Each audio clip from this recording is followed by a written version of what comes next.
Given the following simplex tableau, select the next pivot element and pivot once and only once.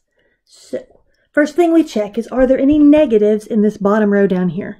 We see there are, so we select the most negative entry. And that's going to be the -3. What we mean by that is which entry, if we were to put them all on a number line, would be the furthest to the left. So that's our pivot column, the Y column. Okay, now we're going to find the pivot row. So we're going to take the entry in the constants column and divide by the corresponding entry in the Y column. So 100 divided by 3, we know that's 33 1/3. Then we do 150 divided by 5, which is 30. So which of those is the smallest? Well, 30 is smaller than 33 1/3, so this is our pivot row. So remember, the intersection of those gives you your pivot element. So your pivot element is that 5 right here in the 2, 2 entry. Okay, so we're going to pivot, which means we're going to make that entry a 1 and everything else in that column zeros. So we're going to make that 5 a 1 using row operation 2. We're going to do 1 over the number to change times the row we're trying to change goes back to the row to change. So 1/5, row 2, we're putting it back in row 2.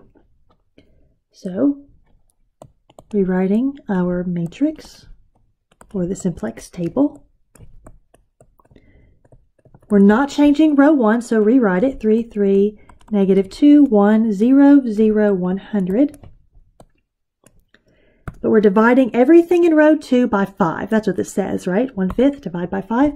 So we get a 1, a 1. Do not write this as a decimal. Leave it as a fraction.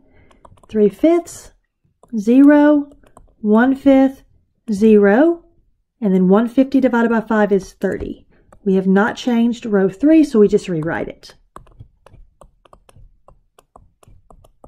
Now notice, the ratio you got when you tested pivot ratios is the same number here every time. Okay, so we have not finished our pivot because we need a unit column. So we have our 1 right here. We need zeros here and here in the 1, 2 entry and the 3, 2 entry. How do you make zeros? Well, we do the negative of the number we're trying to change. So a -3 times the row with the leading 1 in it. It's row 2, plus the row we're trying to change, row 1, and we're putting it back in row 1. So here's our scratch. -3, row 2. So we're going to take every single thing here and multiply by -3. So we're going to get -3, -3. We're going to get -3 times 3/5. You may want to write that as -3 over 1. And do top times top, bottom times bottom. So what is that? -9/5. Okay, and then we get -3 times 0, that's 0.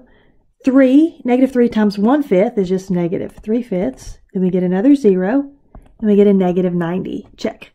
So all we've done is taking everything here and multiply by a -3. I also like to check the signs. Positive, positive, all of them are positive. So, well then 0. So every sign here should be negative. Okay, and I'm going to add row 1 to that. Just going to recopy my row 1.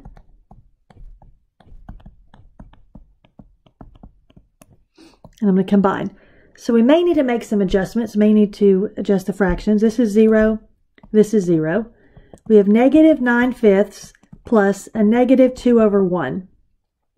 If we want a common denominator, we need a 5 on the bottom here, which means we have to multiply by 5 on top. So this is like -9/5 minus 10/5. Right?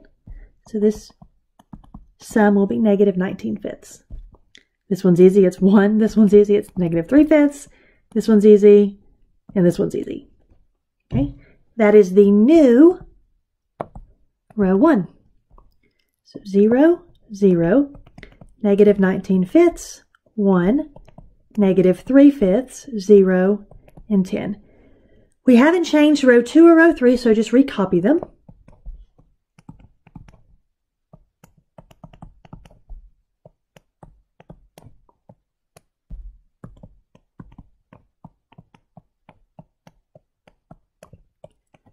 I also like to put the headers back so I know what I'm working with. We still haven't finished our pivot though, because we need a unit column, right? So I'm still going to circle the pivot element. That -3 needs to be a 0. So we're going to take the additive inverse, which is +3. So we're going to take +3 times the row that has that leading 1 in it. We're going to add it to the row we're trying to change, which is row 3, and put the answer back in row 3. And again, if these row operations are hard for you, go back to our other videos that show them in a lot of detail when we first learned this in terms of matrices and Gauss-Jordan elimination. So let's do some scratch. So we're going to do 3, row 2. So 3, 3, 9/5, 0, 3/5, 0, and 90. And use your calculators if you have to. We're going to add row 3 to that, so just recopy it.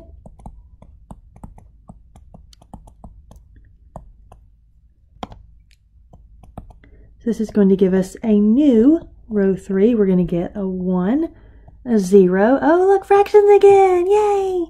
So we have 9/5 plus 4 over 1. Need a common denominator. Common denominator should be 5 because we have 5 over here.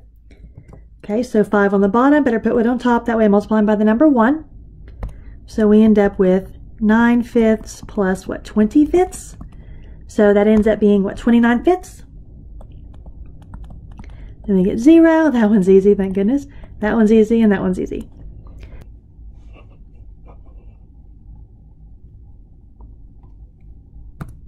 Now that we've done all of the operations here, we are going to put this back into our simplex table. This is the new row 3. Notice, we are not changing row 1 and row 2. We changed row 2 as an intermediate to help us get to row 3, find the new row 3, but it's not going to be changed. So we're going to rewrite our simplex table. I like to write the headers.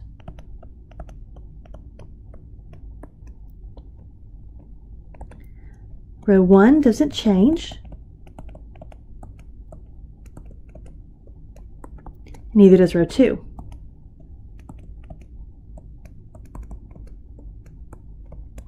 But our new row 3 we just found is over here. 1, 0, 29/5, 0, 3/5, 1, and 90. So, directions told us to select the next pivot element and then actually pivot. So, it turns out we successfully pivoted